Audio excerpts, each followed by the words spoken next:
Convido a todos para que abram as suas Bíblias no livro do profeta Ageu. Eu farei a leitura do capítulo 1, versículos 1 a 8 e versículos 12 a 13. Nós não iremos ter o capítulo na sua inteireza, mas as porções que nós vamos abordar neste sermão.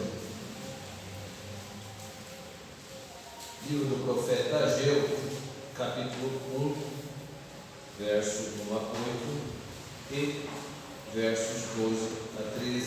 Por favor, acompanhem a leitura.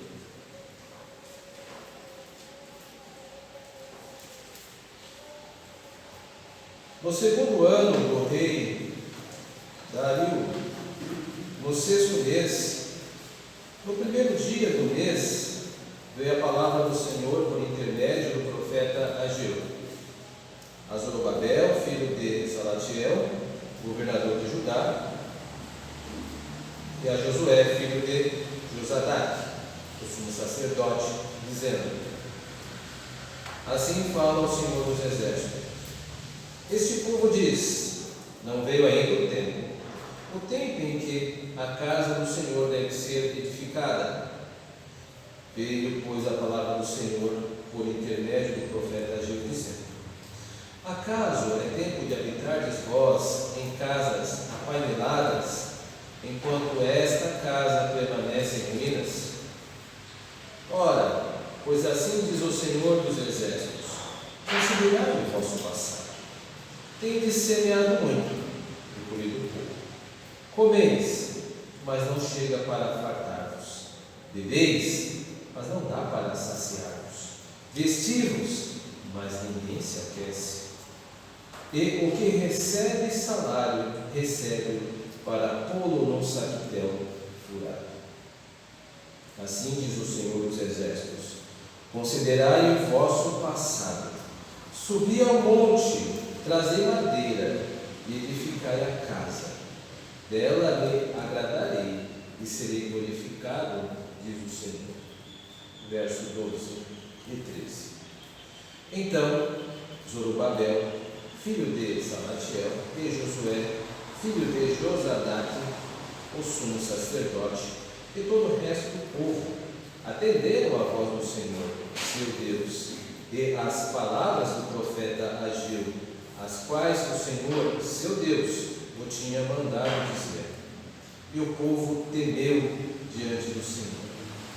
Então Ageu, o enviado do Senhor, falou ao povo segundo a mensagem do Senhor, dizendo: eu sou convosco, diz o Senhor.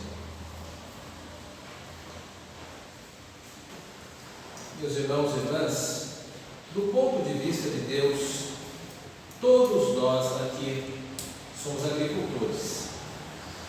Aquilo que nós plantamos, nós colhemos.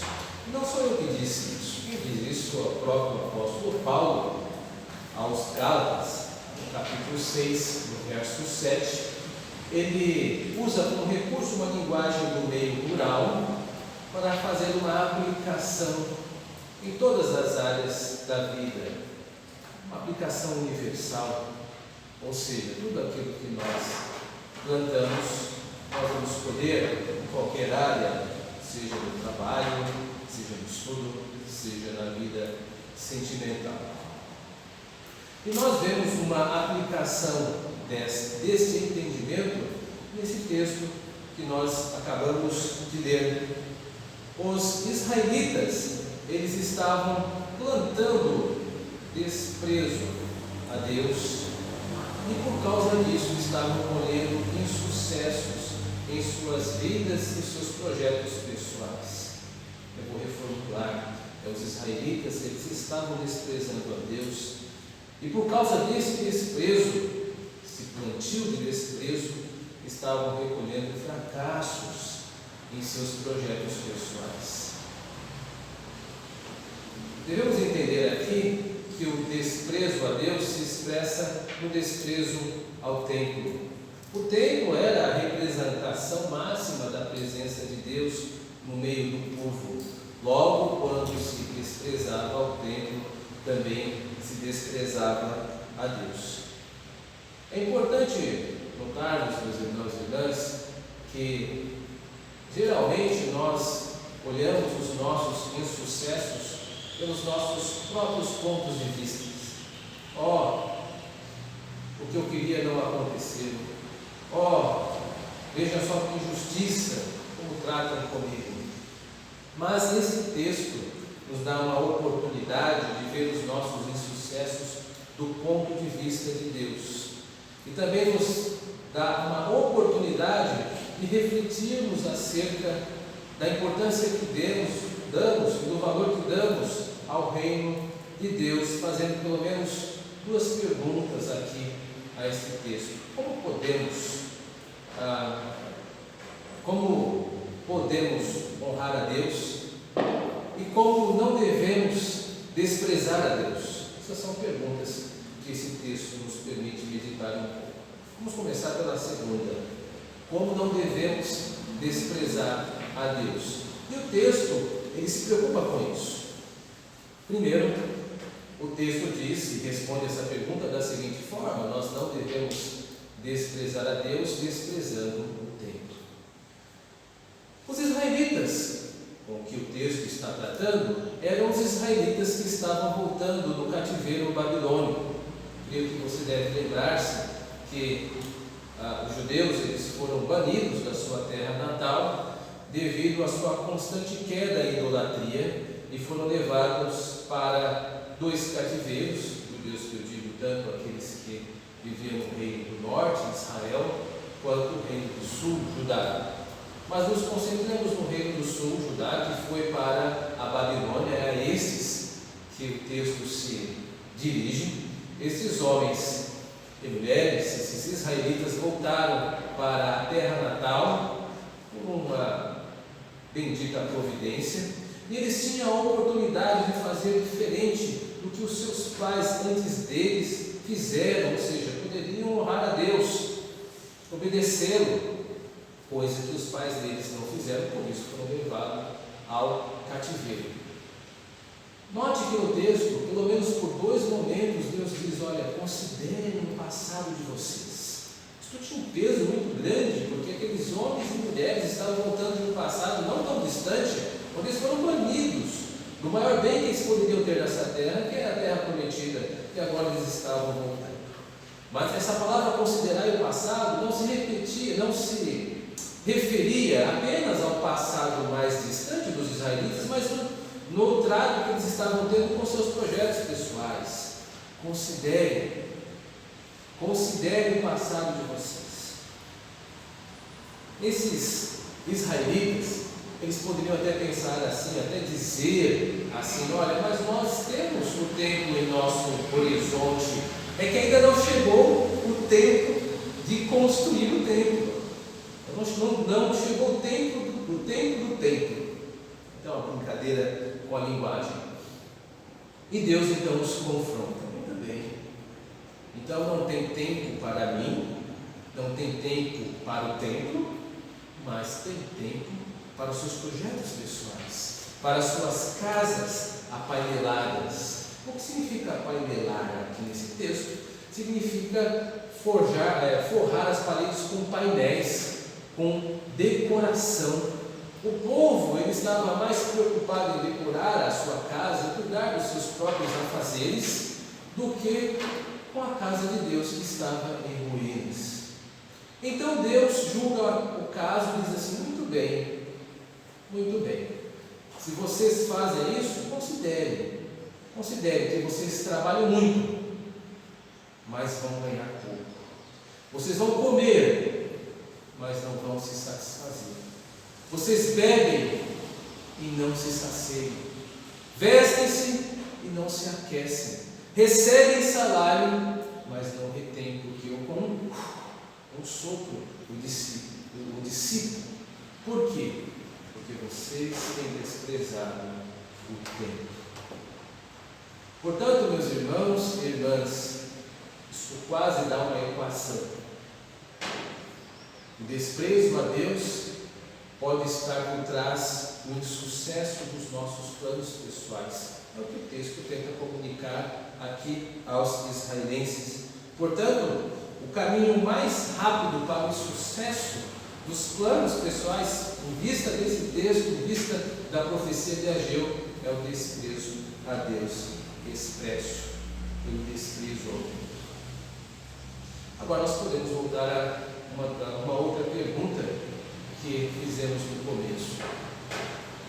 Nós sabemos como não devemos desprezar a Deus. Como devemos então honrá-lo? Bom, ao contrário, nesse texto verdadeiro, nós honramos a Deus quando dedicamos ao templo. E foi isso que Deus orientou para que os israelitas fizessem. Ele disse: olha, façam assim, subam aos montes, tragam madeira, construam o templo. Os israelitas ouviram. E sabe o que eles fizeram? Obedeceram. Eles temeram a Deus e fizeram como Ele havia ordenado. Começaram a edificar o templo. E sabe o que aconteceu? Deus manda de novo o seu profeta e diz: eu sou com vocês. Palavras doces, palavras que todos nós gostaríamos de ouvir. Eu sou com vocês. E estas palavras, doces palavras, são ditas àqueles israelitas que ouviram a voz de Deus, que o temeram e fizeram e o obedeceram. Meus irmãos, é justo que se diga, por esse momento, que os israelitas não entendiam que Deus morava no templo. Isso era um entendimento pagão.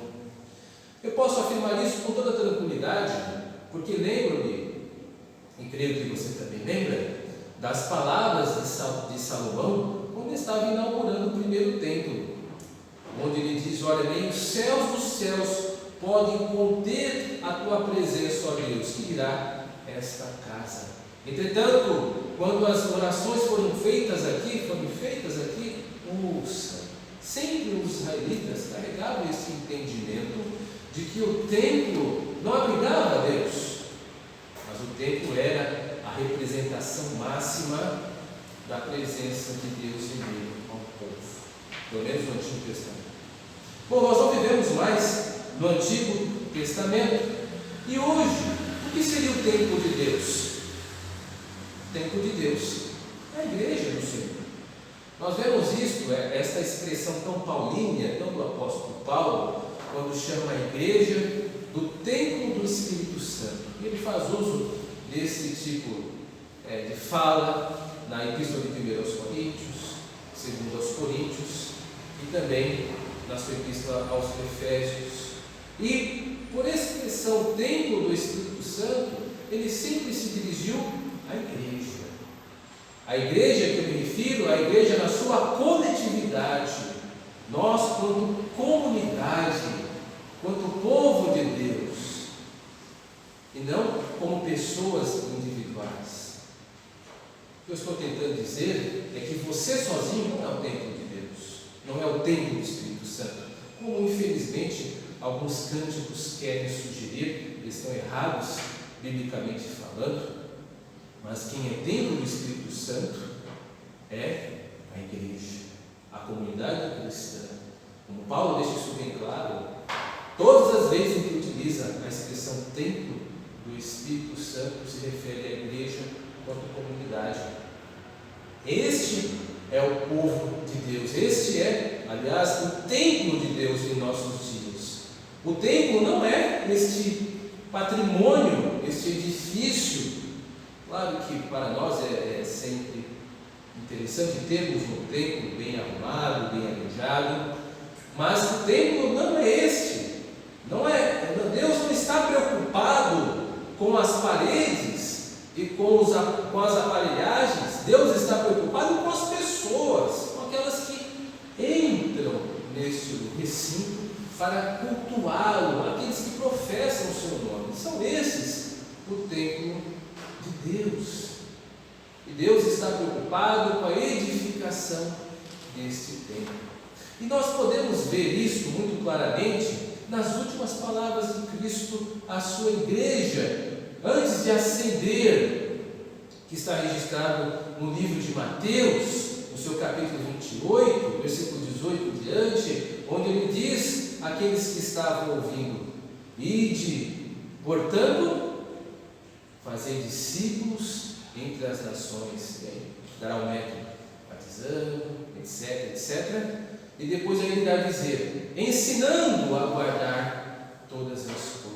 Ou seja, edifiquem o templo, promovam o crescimento da minha igreja, promovam a edificação do meu templo. E aí ele solta a mesma expressão comum nesse texto de Ageu: e eis que estarei convosco.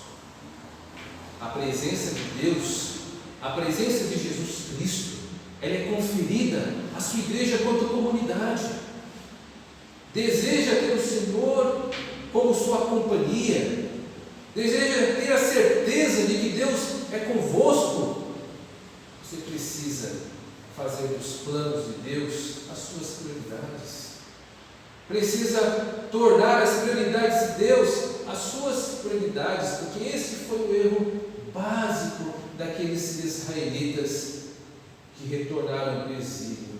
Cada um começou a viver a sua própria vida, independente das prioridades de Deus, do reino de Deus. Ora, Cristo não disse: ide, portanto, vivei a sua vida, faça como você bem quer. Ide, portanto, e concentre-se só em si mesmo, que eu vou estar convosco. Não, Jesus não disse isso. Jesus disse: ide, portanto, fazei discípulos. Ide, portanto, ensinar. Ah, pastor, mas eu não batizo, não sou pastor. Mas você está envolvido no trabalho da igreja, porque o pastor nada mais é do que alguém que faz parte da igreja também, e você também faz parte da igreja. Assim como você não precisa estar ensinando propriamente dito, pode estar aprendendo e ensinando também a partir da sua vida. Existem inúmeras maneiras de você praticar isso e deve fazer. Portanto, se você é alguém que, como eu, palpita o coração com ansiedade e desejoso e desejosa de ouvir as benditas palavras do Senhor, eu estarei convosco. Então esteja comigo, participe da edificação da igreja a qual você faz parte, e aí você terá certeza absoluta em tudo que fizer, em suas prioridades, que agora são as prioridades de Deus, o Senhor com certeza estará convosco. Que Deus muito nos abençoe.